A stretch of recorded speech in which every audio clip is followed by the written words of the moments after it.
तोरे इरादा। छिन छिन महकैत छिन छिन मनकैत काहे वो तोरे इरादा। मोला रोवा डारे वो हे वो मोर राधा। मोला रोवा डारे वो हे वो मोर राधा। छिन छिन महकैत छिन छिन मनकैत काहे वो तोरे इरादा। छिन छिन महकैत छिन छिन मनकैत काहे वो तोरे इरादा। मोला रोवा डारे वो हे वो मोर राधा। मोला रोवा डारे वो हे वो अनुराधा।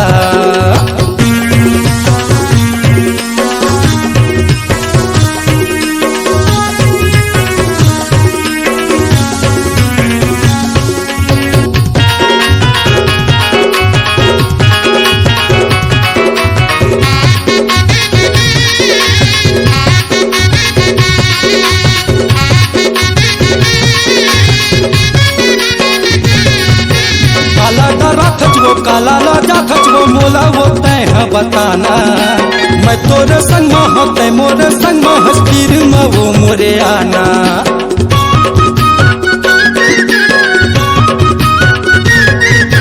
काला डरा खचबो काला लाजा खचबो मोला वो तय बताना।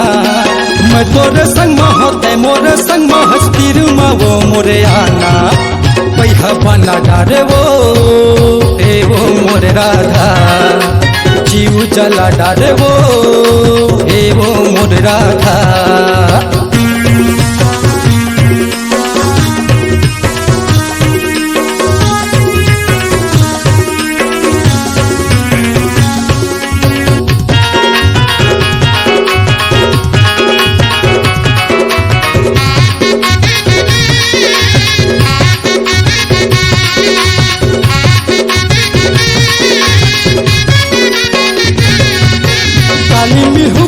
आज मिलहू कैके करे रहे वो वादा। कैसे भूला गे ते कैसे रिसा गे ते मीठ लबली हच ज्यादा।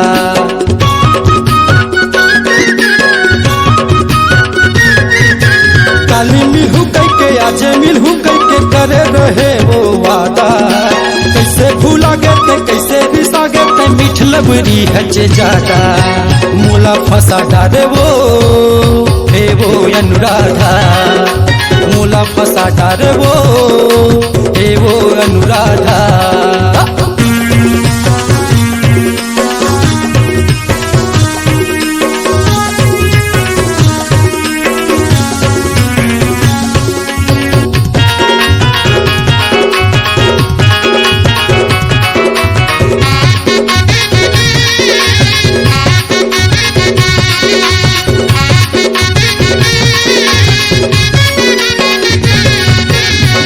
मया कथ तोला वो मैं झाक तोले मोर दिल मा।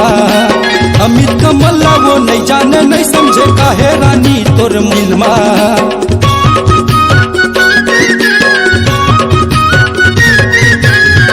मया कथ तोला वो मैं झाक तोले मोर दिल मा।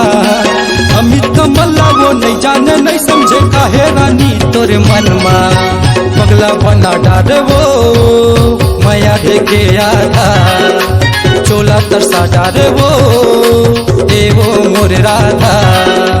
छिन छिन महकैत छिन छिन मनकैत काहे वो तोरे इरादा। छिन छिन महकैत छिन छिन मनकैत काहे वो तोरे इरादा। मोला फंसा डारे वो हे वो मोर राधा। मोला रोवा डारे वो माया देखे आधा।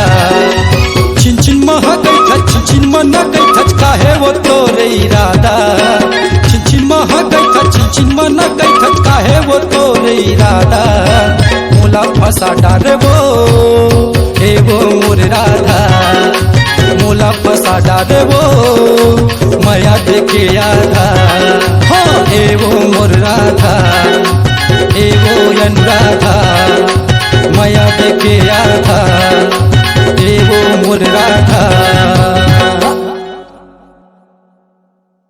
सुपर हिट गीत तय जन्मा डरे चंदारे मयाला तोरमुर MP3 एल्बम झंडू बाम लगाले के अपार सफलता के बाद सुप्रसिद्ध गायक अमित कमल कोसले और गायिका वृंदा कमल कोसले के आवाज में एक और नया धमाका अनबोलनी होगे चंदारे प्रोग्राम हेतु संपर्क करें। संपर्क नंबर है 9994369228 और 9630017919। अनबोलनी होगे चंदारे। आपकी आवाज ही आपकी पहचान है।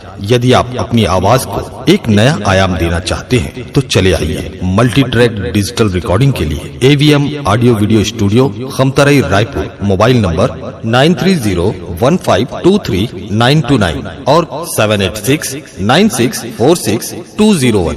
यदि आप नए एवं पुराने गीत सुनना चाहते हैं तो avmgana.com में जाकर गाना फ्री डाउनलोड करें और YouTube